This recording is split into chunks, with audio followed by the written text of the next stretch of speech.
Hi, this is Real Turkey Channel, and you're watching Atilla Yesilada. Today, I'm going to address the topic that everyone is discussing.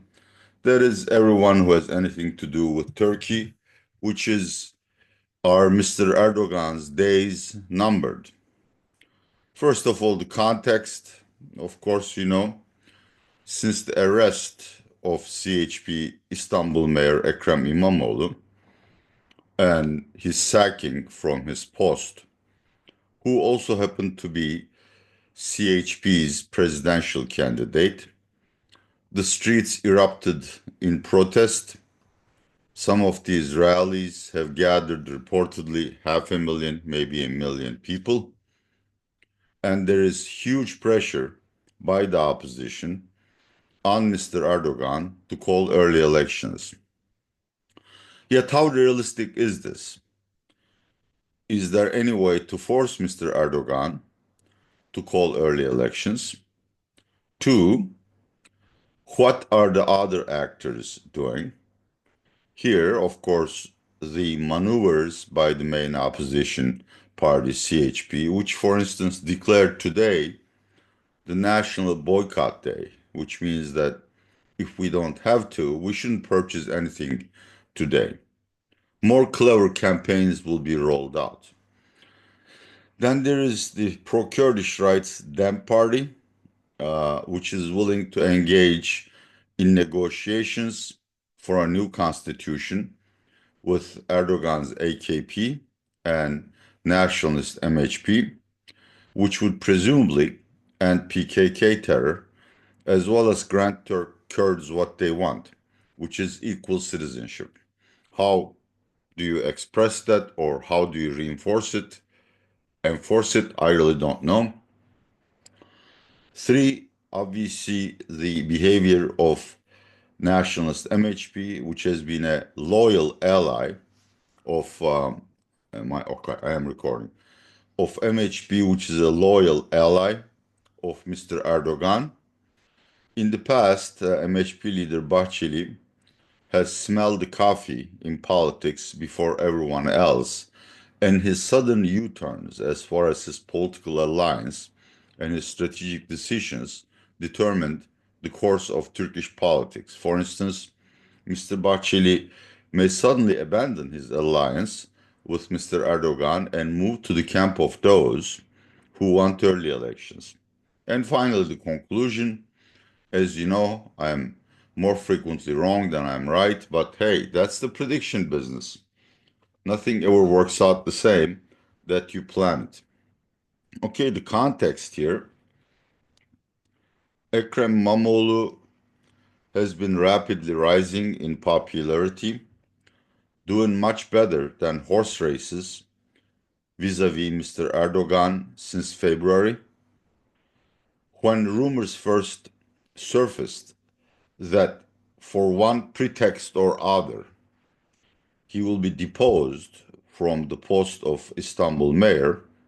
CHP hastily arranged a national preliminary where the only competitor to become the party's presidential nominee was Mr. Ekrem İmamoğlu. CHP had roughly 1.7 million registered voters, but 15 million showed up and elected him as the nominee of CHP. A couple of days later, Mr. Ekrem İmamoğlu was arrested on two charges: A, aiding and abetting terror; B, fraud. Investigations are ongoing. Now, CHP claims, along with some experts, that had it not been for their massive rallies in the succeeding 6 days, not only would İmamoğlu be deposed, but also the municipality of Istanbul would have reverted to AK Party. Why is that important? Because Istanbul is very rich, and if you have a crony regime, you have to feed the crony regime. As we speak, CHP has rolled out a national signature campaign for ending all investigations into Ekrem İmamoğlu and for his rapid release. The party plans to raise 30 million signatures. I think Turkey has roughly 60 million registered voters, and even in his peak days, Erdogan didn't receive 30 million votes. Okay, in other words, this is going to get worse. What are Mr. Erdogan's advantages? A, regularly scheduled elections are for May 2028, which means he could just turn his eye to these protests, cover his ears, and get on with the business of governing Turkey. But there's a problem with that. Mr. Erdogan is a lame duck, which means if elections are held at the scheduled date, he will not be eligible to run for president.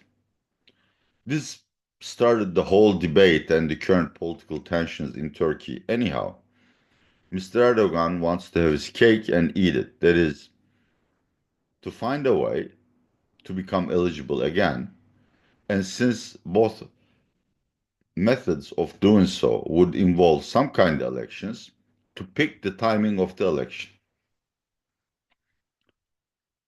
His two potential partners are A, the pro-Kurdish DEM, which potentially are willing to negotiate a new constitution, which, as I've said, among other things, would address Kurds' grievances, and a new constitution automatically grants incumbent a new term.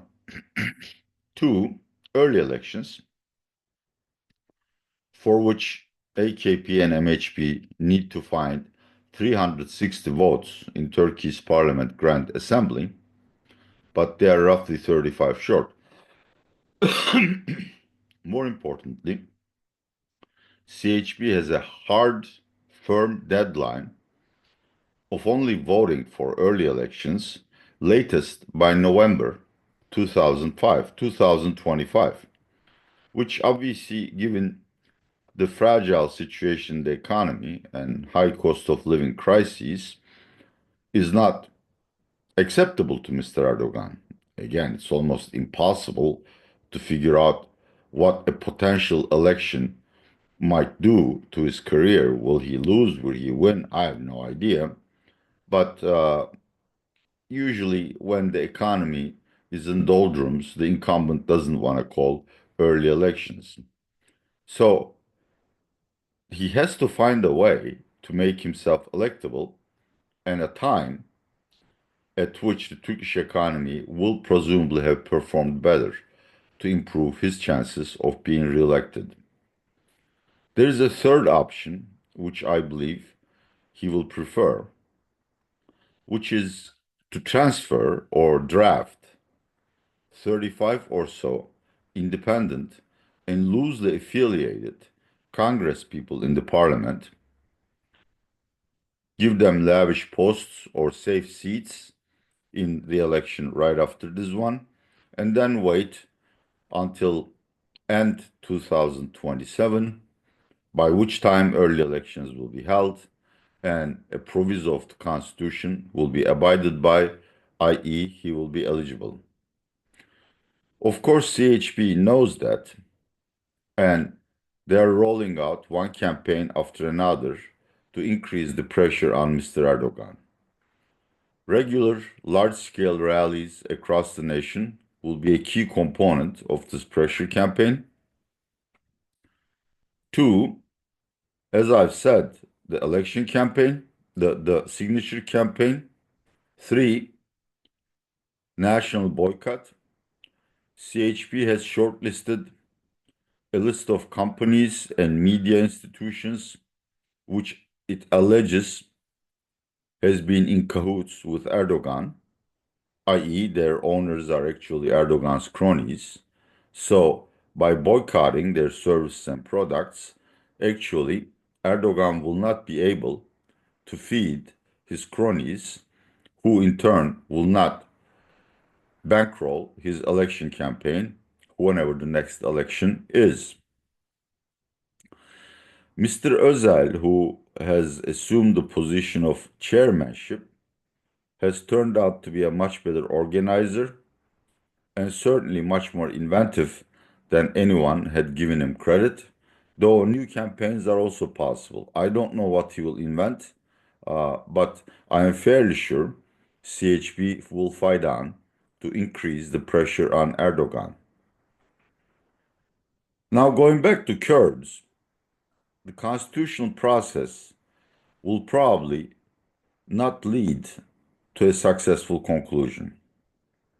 First of all, even launching constitutional talks is conditional on terror organization PKK officially laying down arms and abolishing themselves.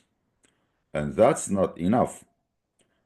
The government also wants Syrian Kurds to disarm and to turn over their autonomous structure east of Euphrates to the central government in Damascus. Both of these processes are fraught with difficulties in terms of implementation, monitoring, and they're subject to lengthy discussions. For instance, PKK is willing to convene a last convention to abolish itself, but it says, look, you have drones, you're bombing us wherever we gather, so you have to assure a safe convention date for us. And so far, Ankara hasn't responded in positive. I have done videos over Syria. There, the situation is too unpredictable. Syrian Kurds, too, have said they are willing to abolish their autonomous structure and become part of the central government, but it changes every day. For instance, the latest news is that Israel and the United States prefer a federative structure, which means Kurds keep local autonomy, which is anathema to Turkey. As I've said, by drafting 35 or so Congress people, Erdogan and his sidekick Bahçeli can reach the magical number of 360 and decide the timing of early elections.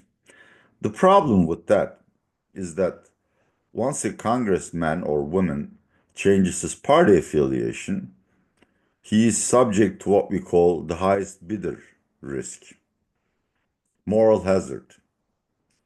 If she or he has been promised a safe seat in the next election, the opposition party can do the same. Also, of course, bringing in so many people who have not been part of the political Islam agenda of Erdogan and then granting them high level posts completely demoralizes the party and undermines their motivation to work for the next election. So, that too may be a very potent way to discourage Erdogan from using this tool.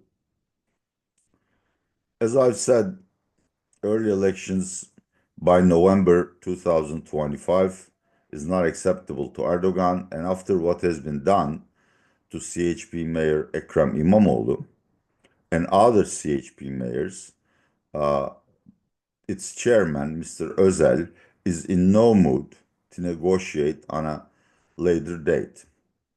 So, what will Erdogan do? Well, first, more oppression. I mean, anyone who is on the streets can be arrested, mistreated in custody, and then put in prison for lengthy terms for sedition. Two, having the CHP leaders arrested because today the chief Istanbul DA has launched a probe into these boycotts, claiming that they're economic sabotage. I suppose that's a crime. I don't know. So, of course, the CHP leader and the other party heavyweights are members of the Grand Assembly. First, there will have to be a warrant by the DA. Then the Speaker of the Parliament will bring it up to a vote to end their immunity. And if he does so, he's a member of AKP.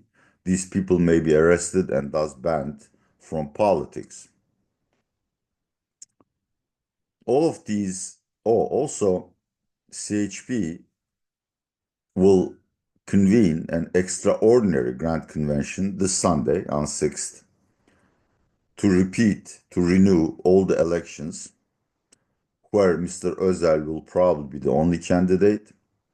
Why are they doing this?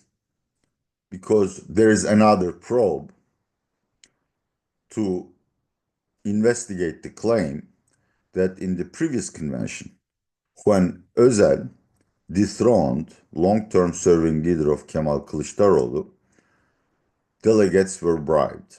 And funny thing, which is very telling about the nature of Turkey, the complaints came from CHP delegates who, call it a suspicion, call me paranoid or conspiratorial, may have been induced to do so by Mr. Erdogan. Even though the conventions so far have not been stopped, there is a huge debate among experts whether renewing elections will actually save CHP from the cancellation of the previous convention, which also would negate all the actions taken by the current leadership. And so what? Well, then you also appoint a trustee to the party. It's a court appointee, but probably close to AKP. And its official job would be to take the party to a new Grand Convention under court inspection to elect a new leadership. Its unofficial task would be to delay this process as long as possible so that CHP A is physically unable to participate in an election while the trustee chairs the party, and two, to create leverage, to tell CHP, look, if you want to get your jobs back, forget about these early elections. Would any of these work? Honestly, I don't think so. But that's not to say Mr. Erdogan is going to go anytime soon. There are two conditions under which he would be willing to sit down with CHP and to negotiate on an early election that's probably closer to CHP's preference than to Erdogan's. And that's the country becoming ungovernable. That's mass street upheaval, curfews, state of emergency, all of which probably won't bother Erdogan, but they will have a negative effect on the economy. And that's the second thing Erdogan is afraid of. As I've said, Erdogan probably doesn't care that much about the traditional economic metrics like GDP growth, inflation, or employment. All he cares is that enough funds can be siphoned off from the municipalities and the central budget to pay off his cronies. An economy which goes into a recession, and primarily because CHP has declared a boycott, would clearly make it very difficult for Erdogan to keep his cronies loyal, and he may at some point decide that it's better to take his chances with early elections than wait until end 2027. The final unknown in this equation is Mr. Bahçeli, who has heart valve surgery. He conducts his business from his sickbed, and numerous people testify they have talked to him and that he's mentally very able and fit, probably more so than I am.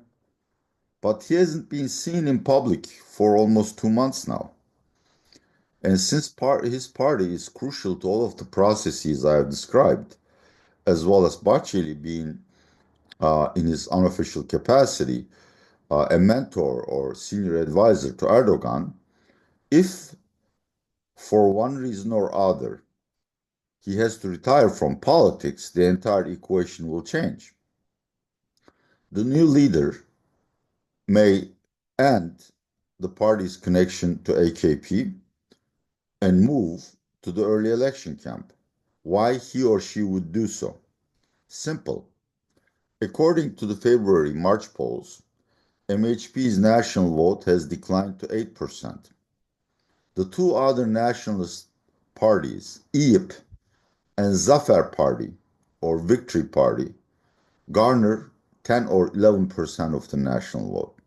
So, an MHP unencumbered by Erdogan's friendship could potentially reach 18, 19% of the national vote and will have more say or leverage on the, you know, on the uh, conduct of the governance. Mr. Bachil, as I've said, is very unscrutable, for bad or for good. His latest message from his bed, there is a pro-MHP newspaper where he uh, writes his opinions, is that he's urging Kurds to join the constitutional process, promising them that their main priority of reaching equality with the majority Turks will be granted to them. He is also flouting ideas through his advisors that a new constitution would trim the powers of Mr. Erdogan and would strengthen the division of power between the judiciary, the legislative, and the executive. Exactly the things that Kurds and CHP want. It would be very important to watch his coming moves. If he plumps down for a more democratic Turkey, the whole equation may change to the disadvantage of Mr. Erdogan. At the end, though, do not expect Erdogan to quit easily or to succumb to opposition pressures to call early elections. A, he's a fighter. B, autocratic regimes don't go down easily. Usually it takes street pressure or other types of pressure, which I can't mention here because YouTube would probably demonetize me, seeing how many AKP trolls watch my videos. But things are going to get worse. Put it this way. If it comes down to arresting the entire CHP party and declaring a state of emergency and a national curfew to reduce the pressure on him to go to elections, he will do so. Okay? It would be very important to watch two things in the coming months. A, national polls. If Erdogan and AKP are still losing ground vis-a-vis CHP, once again, Erdogan may be forced to choose the lesser evil, which is to accept Özel's offer of elections by November 2025 and then start pork barreling around the summer months, which would at least temporarily end the cost of living crises because everybody will be getting more from the state. And then, as a moonshot, hope that this 4 months of government largesse towards disillusioned voters will be enough to have him elected again. Two, of course, monthly data. If Turkish economy is heading for recession, Erdogan's first response would be to double up on oppression. But you see, the problem is oppression works against political enemies, but if you have so demoralized the people that they don't want to purchase big ticket items or businesses don't want to do capex, capital expenditure spending, there is nothing you can do. So once again, he may decide, there is no way I can turn this economy around. So might as well call early elections.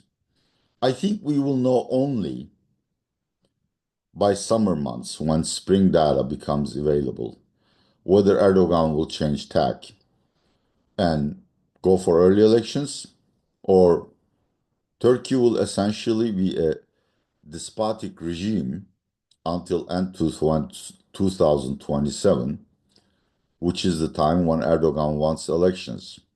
Exciting, isn't it? It is, unless you live in this country and wake up to the fear of being arrested, or your property being confiscated, or your diploma being annulled, as had been done to Ekrem İmamoğlu, or suddenly your party being shattered. Okay, all fun aside, thank you very much for watching my tiny channel. I'm trying to bring you not only Turkish news, but in my view, impartial Turkish commentary for whatever it's worth. If you like it, subscribe and hit the report button or whatever it is. Have a good day, and this is Atilla Yesilada who presented for Real Turkey channel.